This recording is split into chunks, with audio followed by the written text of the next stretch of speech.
सभी विद्यार्थियों को नमस्कार। अपने इस YouTube चैनल पर आपका स्वागत है, अभिनंदन।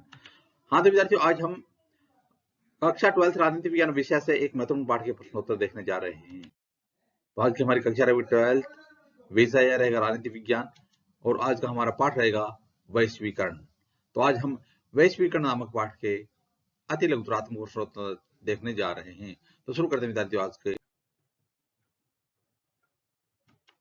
हाँ तो विद्यार्थी, शुरू करते हैं आज के वैश्वीकरण नामक पाठ के अति लघुतरात्मक प्रश्नोत्तर। पहला प्रश्न आज का, वैश्वीकरण का बुनियादी अर्थ क्या है? पहला प्रश्न है, वैश्वीकरण का बुनियादी अर्थ क्या है? देखिए विद्यार्थी, वैश्वीकरण का बुनियादी अर्थ है विचार, पूंजी, वस्तु और सेवाएं, इनका विश्वव्यापी जो प्रवाह है, प्रसार है, वो ही वैश्वीकरण है। किनका? विचारों का, पूंजी का, वस्तु और सेवाओं का विश्वव्यापी प्रवाह ही वैश्वीकरण है। अगला प्रश्न है, बहुराष्ट्रीय निगम से क्या आशय है? तो देखिए विद्यार्थियों, वे कंपनियां जो एक से अधिक देशों में अपनी आर्थिक व व्यापारिक गतिविधियां संचालित करती हैं, बहुराष्ट्रीय कंपनियां कहलाती हैं। वे कंपनियां जो एक से अधिक देशों में अपनी आर्थिक व व्यापारिक गतिविधियां संचालित करती हैं, क्या कहलाती है? बहुराष्ट्रीय कंपनियां कहलाती हैं। अगला प्रश्न है, world social forum world social forum क्या है? तो वर्ल्ड सोशल फोरम क्या है? देखिए विद्यार्थियों, वर्ल्ड सोशल फोरम वैश्वीकरण का विरोध करने वाले पर्यावरणविदों, मजदूरों, युवकों और महिला कार्यकर्ताओं का एक नव उदारवादी विश्वव्यापी मंच है। किनका?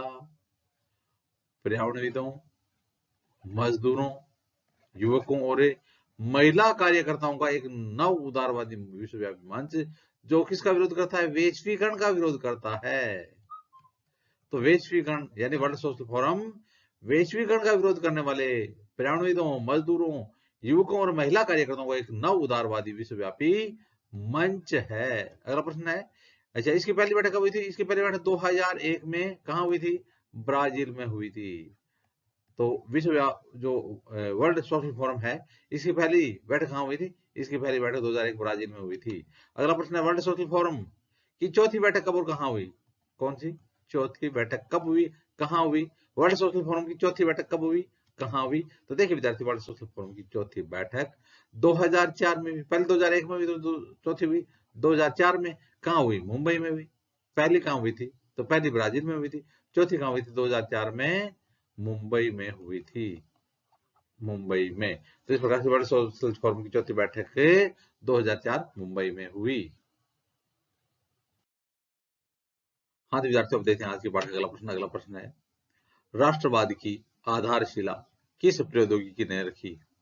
राष्ट्रवाद की आधारशिला किस प्रौद्योगिकी ने रखी? तो इसका उत्तर हो जाएगा, राष्ट्रवाद की आधारशिला मुद्रण, छपाई यानी मुद्रण की तकनीक ने रखी।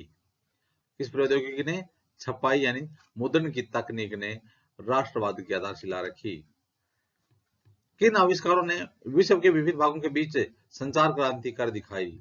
आविष्कार बताने, जिन आविष्कारों ने विश्व के विभिन्न भागों के बीच कौन सी संचार क्रांति कर दिखाई, वो आविष्कार कौन कौन से हैं? तो इसका उत्तर हो जाएगा, टेलीग्राफ, टेलीफोन और माइक्रोचिप के आविष्कारों ने। टेलीग्राफ, टेलीफोन और माइक्रोचिप के आविष्कारों ने विश्व के विभिन्न भागों के बीच संचार क्रांति कर दिखाई। अगला प्रश्न है, भूमंडलीकरण का क्या अर्थ है? भूमंडलीकरण, भूमंडलीकरण का क्या अर्थ है? बहुत अच्छा प्रश्न है, भूमंडलीकरण क्या है? तो देखिए विद्यार्थियों, यातायात और संचार के साधनों ने दुनिया के एक देशों को एक दूसरे से जोड़कर विश्वग्राम में बदल दिया है। इसी को भूमंडलीकरण कहते हैं। यातायात और संचार के साधनों, कौन से साधनों ने? यातायात और संचार के साधनों ने दुनिया के देशों को एक दूसरे से जोड़कर एक विश्वग्राम में बदल दिया है। इसी को भूमंडलीकरण कहते हैं। तो आज यातायात और संचार के साधनों के कारण सारी दुनिया है वो एक विश्वग्राम के समान बन गई है। इसी कारण है, इसी को क्या कहा जाता है? भूमंडलीकरण कहा जाता है। अगला प्रश्न है, विश्व संस्कृति के नाम पर क्या हो रहा है? विश्व संस्कृति के नाम पर क्या हो रहा है। तो देखिए विद्यार्थियों, विश्व संस्कृति के नाम पर शेष विश्व पर पश्चिमी संस्कृति थोपी जा रही है। यानी पूरे विश्व पर कौन सी संस्कृति, पश्चिमी संस्कृति है, वो सारे संस्कृतियों पर लादी जा रही है, थोपी जा रही है। तो विश्व संस्कृति के नाम पर क्या हो रहा है, विश्व संस्कृति के नाम पर विश्व पर पश्चिमी संस्कृति वो लादी जा रही है। अगला प्रश्न है, वैश्वीकरण का एक सकारात्मक प्रभाव लिखिए। एक सकारात्मक प्रभाव बता दो वैश्वीकरण का। तो इसका उत्तर हो जाएगा, इससे हमारी पसंद नापसंद का दायरा बढ़ता है। यानी वैश्वीकरण के कारण हमें बहुत सारे संसाधन उपलब्ध होते हैं, जिसके कारण हमारी पसंद व नापसंद का दायरा बढ़ता है। हाँ विद्यार्थियों, आप देखते हैं आज के बार का अगला प्रश्न। अगला प्रश्न है, संरक्षणवाद की नीति क्या है। संरक्षणवाद की नीति, संरक्षण का अर्थ होता है बचाना, रक्षा करना। कह रहा है कि संरक्षणवाद की नीति क्या है। इसका उत्तर है, संरक्षणवाद की नीति वैश्वीकरण का विरोध करती है, वैश्वीकरण से बचाती है। स्वतंत्रता के बाद भारत ने संरक्षणवाद की नीति अपनाई। भारत ने संरक्षणवाद की नीति कब अपनाई, स्वतंत्रता के बाद। तो संरक्षणवाद की नीति क्या है, संरक्षणवाद की नीति यानी वैश्वीकरण का विरोध करना संरक्षणवाद की नीति का प्रमुख कार्य है। तो संरक्षणवाद की नीति क्या है, वैश्वीकरण का विरोध करना।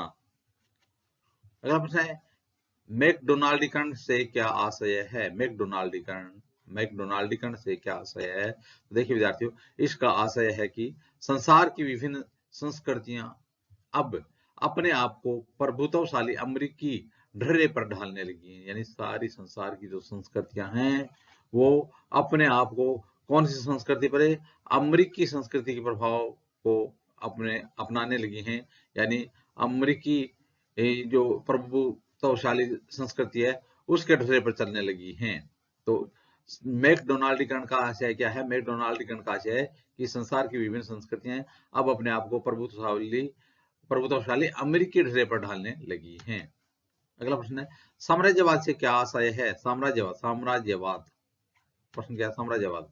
तो जब कोई देश अपनी सीमा से बाहर के क्षेत्र के लोगों के आर्थिक तथा राजनीतिक जीवन पर अपना आधिपत्य स्थापित कर ले, उसे साम्राज्यवाद कहते हैं। तो जब कोई देश अपनी सीमा से बाहर के क्षेत्र के लोगों के आर्थिक राजनीतिक जीवन पर अपना आधिपत्य स्थापित कर लेता है, वो क्या आता है, साम्राज्यवाद होता है। यानी अपने राज्य का विस्तार करना, फैलाव करना, बढ़ाना।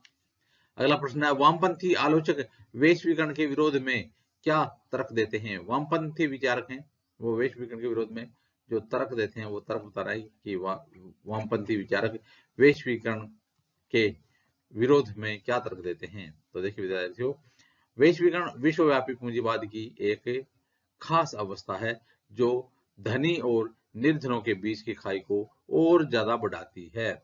तो वैश्वीकरण क्या है, विश्वव्यापी पूंजीवाद है और एक जो निर्धन है उनके बीच जो खाई है उनको ज्यादा बढ़ाती है। तो वैश्वीकरण विश्वव्यापी पूंजीवाद की एक खास अवस्था है जो धनी और निर्धनों के बीच की खाई को और ज्यादा बढ़ाती है। एक तरफ धनी है, एक तरफ निर्धन है, उनके बीच की खाई को और ज्यादा बढ़ाती है। वैश्वीकरण जो है वो वामपंथी आलोचक इस प्रकार से वैश्वीकरण का विरोध करते हैं।